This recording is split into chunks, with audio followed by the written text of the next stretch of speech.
देखिए भारतीय जनता पार्टी की लोग, हमारे समाज के लोग वहाँ से चिल्ला के कह रहे हैं कि यही जरा रोडवा देख लीजिए।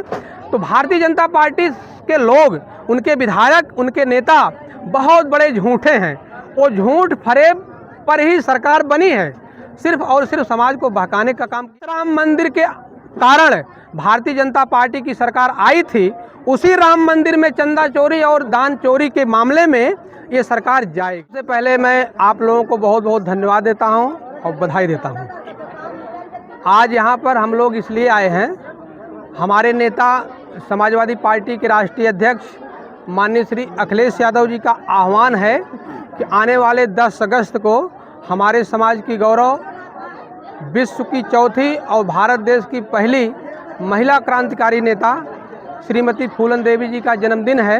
हमारे नेता माननीय श्री अखिलेश यादव जी का आह्वान है कि उनका जन्मदिन पूरे प्रदेश में, चूँकि वो पिछड़े समाज से आती हैं, पीडीए से आती हैं, इसलिए बहुत ही धूमधाम से मनाया जाए।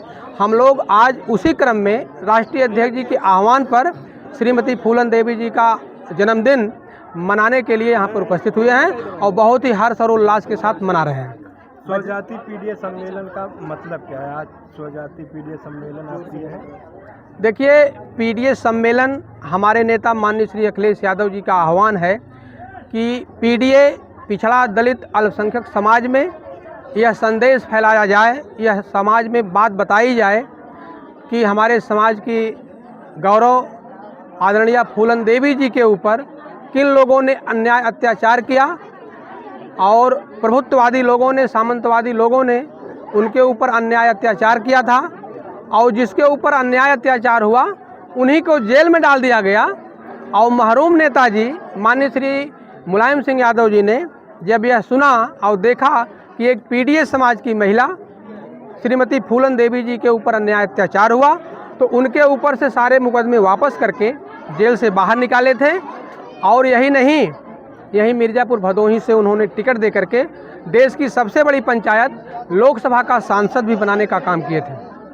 अगर बात करें इस समय वर्तमान दौर में, एक वीडियो सोशल मीडिया पे बड़ी तेजी के साथ वायरल हो रही है, जिसमें निषाद पार्टी के राष्ट्रीय अध्यक्ष डॉक्टर संजय निषाद समाजवादी पार्टी के विधायक और सांसदों को जो है एससी दर्जा देने के लिए ज्ञापन सौंप रहे हैं।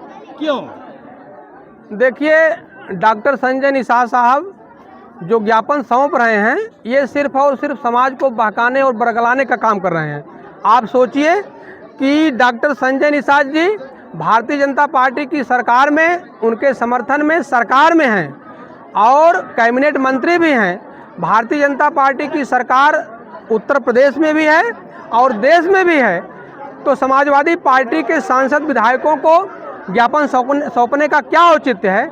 वो चाहते, अगर सही बिंद निषाद केवट मल्लाह के हितैषी होते डॉक्टर संजय निषाद जी, तो भारतीय जनता पार्टी की सरकार 10 साल से है, उत्तर प्रदेश में भी और देश में भी अनुसूचित जात का दर्जा बिंद निषाद समाज को दिलवा देते।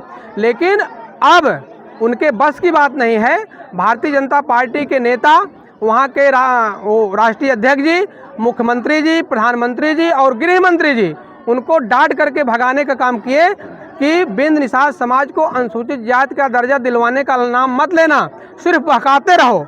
इसी तरह से वो बहकाने का काम कर रहे हैं और कोई बात नहीं है। बदलापुर विधानसभा में आप टहल रहे हैं, क्या कुछ देखने को मिल रहा है? बदलापुर विधानसभा में हमने जहां तक देखा कि यहाँ के जो भारतीय जनता पार्टी की सरकार है और भारतीय जनता पार्टी के विधायक हैं और बिंद निषाद समाज के लोगों के समर्थन से भारी मात्रा में बिंद निषाद समाज के लोगों ने उनको वोट दिया और विधायक जी जीते। लेकिन बिंद निषाद समाज का गांव, चाहे वो राउतपुर हो, चाहे वो डेहुड़ा हो, चाहे वो लाल कपूरा हो, चाहे वो मिर्सादपुर हो, चाहे पनी के पूरा हो, कोई भी बिंद निषाद समाज के गांव में यहाँ के भारतीय जनता पार्टी के विधायक जी ने कोई काम करने का काम नहीं किए हैं। जहाँ जहाँ भी हम अपने गांव में, अपने समाज के गांव में गए, वहाँ की सड़कें टूटी फूटी हैं और लाइटें नहीं हैं। तमाम सारी समस्याएं अपने समाज के लोगों को देख करके ताजुब होता है, उनके ऊपर तरस आता है कि समाज के लोगों ने बहका करके वोट ले लिया, लेकिन इन 10 सालों में कोई काम नहीं हुआ। और हमारे समाज में चाहे वो बिंद समाज हो, निषाद समाज में हो, अगर कोई काम हुआ भी है तो जब समाजवादी पार्टी के राष्ट्रीय अध्यक्ष उत्तर प्रदेश के पूर्व मुख्यमंत्री श्री अखिलेश यादव जी मुख्यमंत्री थे और समाजवादी पार्टी के यहाँ के विधायक थे, समाजवादी पार्टी की सरकार थी, तभी का जो विकास हुआ है हमारे समाज के गाँव में, उसी समय का विकास है। भारतीय जनता पार्टी की सरकार में कोई विकास विशेष रूप से हमारे समाज के गांव में नहीं हुआ है। बदलापुर के विधायक रमेश मिश्रा का कहना है कि बदलापुर को हम जिला बनाएंगे और बदलापुर पूरी तरह से संतृप्त हो गया है, कोई काम ही नहीं बचा है। देखिए भारतीय जनता पार्टी के लोग, हमारे समाज के लोग वहां से चिल्ला के कह रहे हैं कि यही जरा रोडवा देख लीजिए। तो भारतीय जनता पार्टी के लोग, उनके विधायक, उनके नेता बहुत बड़े झूठे हैं। वो झूठ फरेब पर ही सरकार बनी है, सिर्फ और सिर्फ समाज को बहकाने का काम किए हैं। आप लोग पत्रकार साथी हैं, पूरे बदलापुर में सिर्फ सड़क देख लीजिए, हाईवे छोड़ दीजिए तो कोई भी सड़क ठीक ढंग से नहीं है। नेताजी, अभी आपने राम मंदिर चंदा चोरी को लेकर मंच से संबोधन दिया, क्या लगता है जिस प्रकार आप संबोधन दिए? देखिए, राम मंदिर में जो दान दिया गया है, जो चंदा दिया गया है, पिछड़े दलित समाज की जो 90% पूरे देश में आबादी है, पिछड़े दलित समाज के लोगों ने वहाँ चंदा दिया और दान दिए, और जो प्रभुत्ववादी सामंतवादी लोग हैं और जो ट्रस्ट के लोग हैं, भारी संख्या में अरबों खरबों रुपए, जिसका कोई हिसाब नहीं है, चंदा चोरी और दान चोरी करने का काम अब तो सर्वविदित है।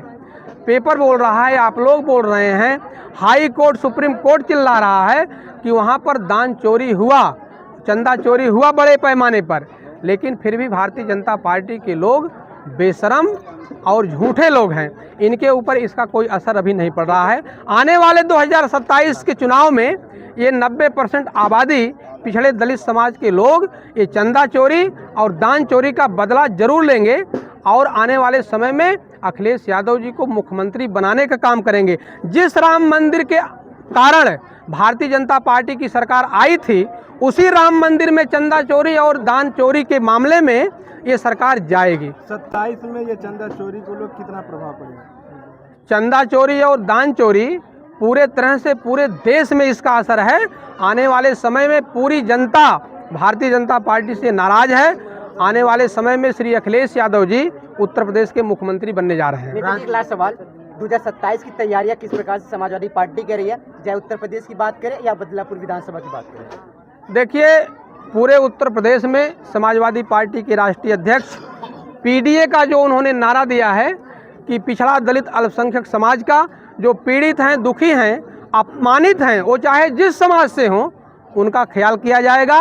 उनके ऊपर जो अन्याय अत्याचार हो रहा है वो अन्याय अत्याचार नहीं होगा।